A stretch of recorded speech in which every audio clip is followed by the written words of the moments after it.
महाभारत के 10 सबसे चतुर लोग कौन थे? जिसे नंबर 1 पर माने वो व्यक्ति कौन था?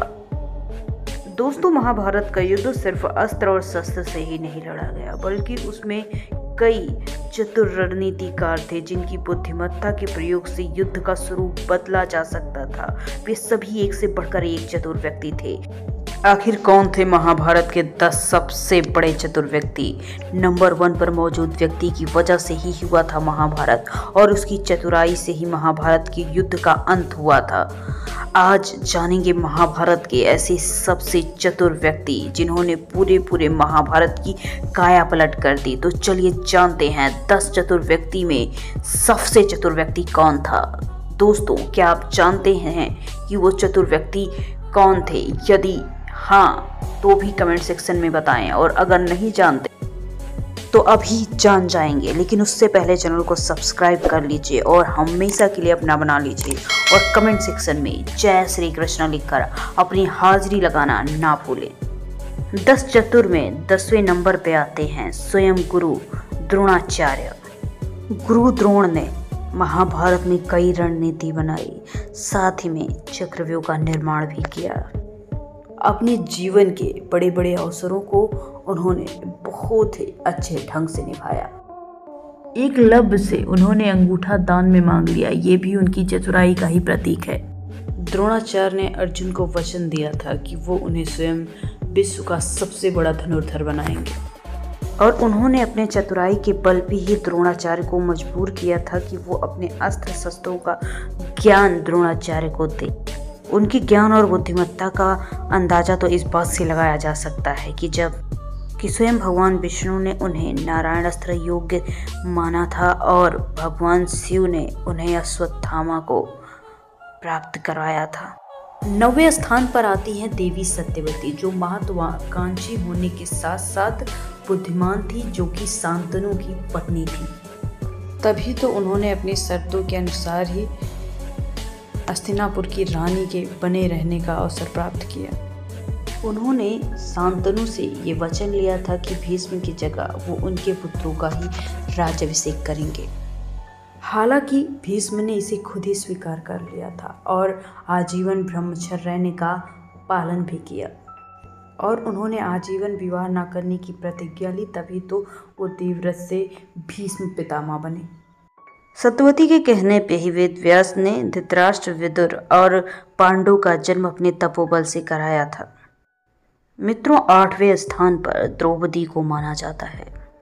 दोस्तों, द्रौपदी इतनी बुद्धिमान थी कि बड़ी से बड़ी विपदा आने पर भी उन्होंने पांडवों की एकता को कभी भंग नहीं होने दिया, और बड़े ही चतुराई से उन्होंने पांडवों के पूर्ण वृत्त का देख रेख भी करती थी, जो कि आसान काम नहीं होता है, क्योंकि अर्जुन और अन्य पांडव कई राज्यों पर विजय पा रहे थे और पांडवों की संपत्ति दिन प्रतिदिन बढ़ती ही जा रही थी। लेकिन द्रौपदी ने अपनी बुद्धिमत्ता के ही दम पर सब कुछ संजोए रखा।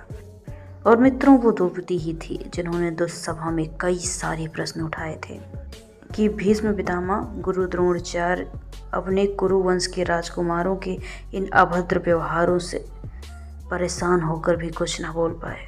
और मित्रों, वो द्रौपदी ही थी जिनकी बुद्धिमत्ता शक्ति की वजह से पूरे कुरुवंश का नाश हो गया था और दुर्योधन के हार हुए थे। 7वें स्थान पर हैं द्रुपद, जो कि पांचाल नरेश बेहतर रणनीतिकार थे।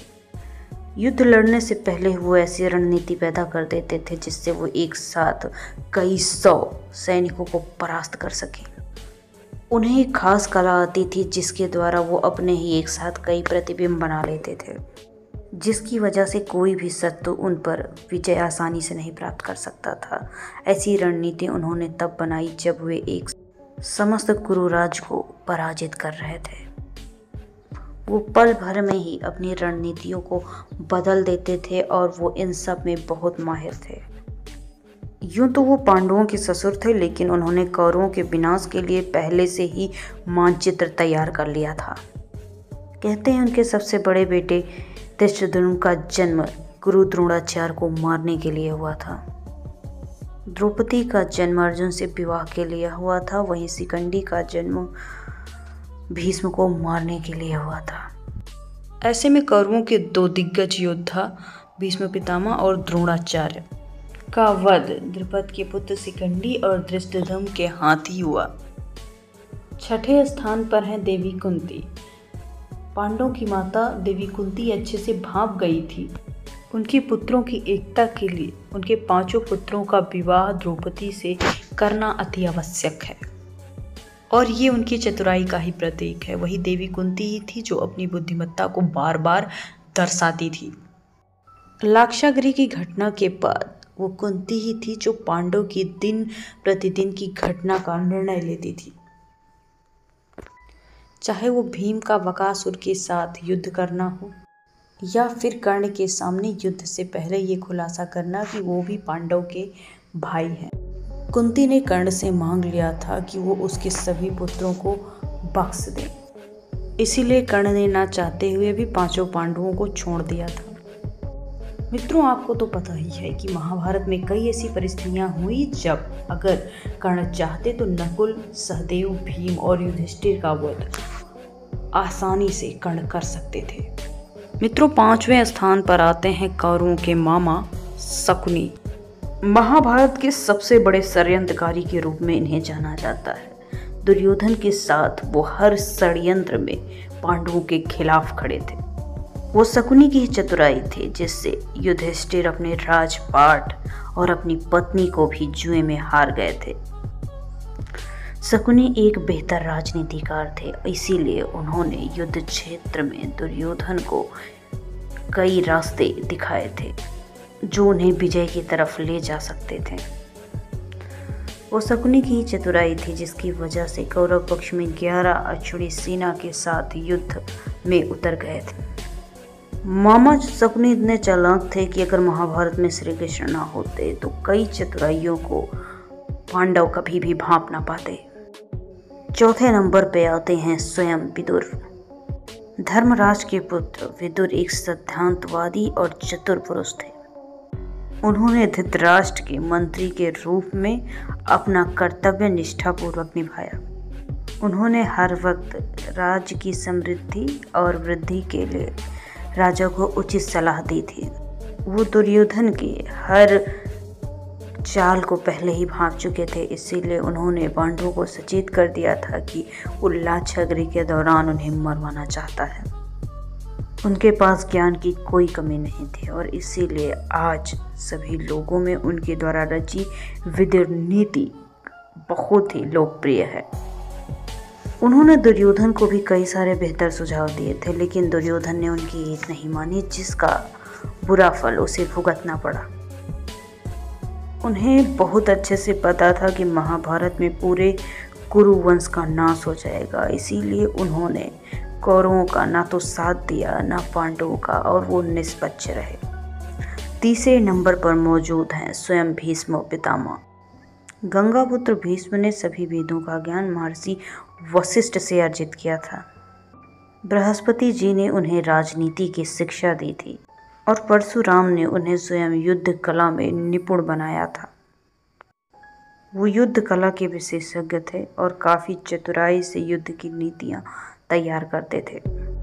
महाभारत के युद्ध में उन्होंने चक्रव्यूह से भी खतरनाक कई व्यूहों की रचना की थी, इसीलिए महाभारत में उनकी युद्ध कला का लोहा माना जाता है। और उन्हीं की चतुराई से पांडवों की अक्षौहिणी सेना का अंत हुआ था और वो हर दिन कई सौ सैनिकों को मौत की घाट उतार देते थे। वो भीष्म पितामह ही थे जिससे पांडव भी थर थर कांपते थे, जिस वजह से पांडव ने उनकी मृत्यु का रहस्य पूछा था। भीष्म पितामह की बुद्धि का कोई भी जवाब नहीं था और न ही उनकी ताकत का किसी को अंदाजा था, इसीलिए तो कहते हैं कि महाभारत में सबसे बुजुर्ग और सबसे ताकतवर योद्धा भीष्म ही थे। और नंबर 2 पे जो योद्धा आता है जिसकी वजह से महाभारत युद्ध लड़ा गया, वो स्वयं युधिष्ठिर ही थे। युधिष्ठिर जिसे धर्मराज कहा जाता था, वो किसी भी परिस्थिति में अपने धर्म पर अडिग रहते थे और स्थिर मन से लोगों के द्वारा पूछे गए जटिल प्रश्नों का उत्तर भी देते थे।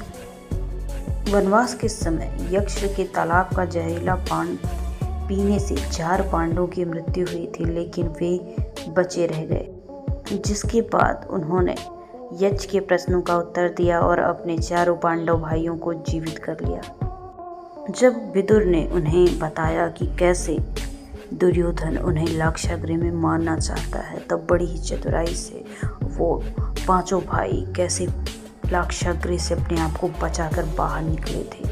ये उन्हीं की बुद्धिमत्ता थी। लेकिन मित्रों, इतने चतुर होने के बावजूद भी वो ध्रुतक्रीड़ा में पांडव अपने राज्य और अपनी पत्नी को हारने की गलती कर बैठे थे, और इसी वजह से द्रौपदी का वस्त्र हरण हुआ और महाभारत युद्ध का प्रारंभ भी। महाभारत के युद्ध में विशेष स्थान रखने वाले श्री कृष्ण को और चतुर कहा जाता है, जिसका प्रमाण उन्होंने समय समय पर अपनी माया और चतुराई के बल पर सभी को दिया। इसीलिए महाभारत युद्ध में नंबर 1 की चतुराई पर आते हैं भगवान श्री कृष्ण, जिन्होंने महाभारत के इस युद्ध की डोर को अपने हाथों में रखा था। उन्होंने कई बार अपनी चतुराई से इस युद्ध के हर मोड़ को अपने ओर कर दिया था। बेशक उसे छल का नाम दिया गया हो, लेकिन ये तो श्री कृष्ण की चतुराई है। आइए हम आपको ऐसी ही रोचक बातें बताते हैं। श्री कृष्ण ने अपनी चतुराई के दम पर धर्म और पांडवों को महाभारत युद्ध को जीतने का संदेश दिया।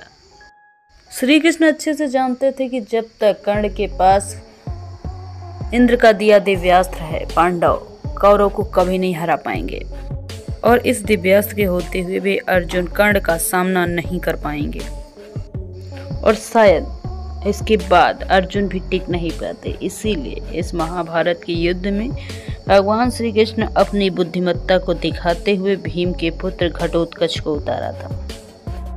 घटोत्कच के आते ही पूरी सेना में हाहाकार मच गया। कोई भी योद्धा घटोत्कच का सामना करने में सफल नहीं हो पाता, और इसीलिए दुर्योधन के कहने पर कर्ण ने इंद्र के दिए हुए दिव्यास्त्र का प्रयोग किया और घटोत्कच को मार डाला। ये श्री कृष्ण की ही चतुराई थी कि अर्जुन को मारने वाले दिव्यास्त्र का उपयोग उन्होंने घटोत्कच पर करवा दिया। मित्रों, ये तो आपको भी पता होगा कि अगर कर्ण जीवित रहते तो महाभारत के युद्ध का परिणाम कुछ और ही होता। भीष्म को मरवाने के लिए भी श्री कृष्ण ने एक चाल खेली, और उन्होंने बताया कि भीष्म की मृत्यु को सिर्फ शिखंडी ही कर सकता है, क्योंकि वो पिछले जन्म में रानी अंबा था और वो अपना बदला लेगा, और उसे उनकी मृत्यु का रहस्य पता था। मित्रों, इसके बाद अर्जुन ने वैसा ही किया और भीष्म पितामह को बाणशैया पर लेटा दिया।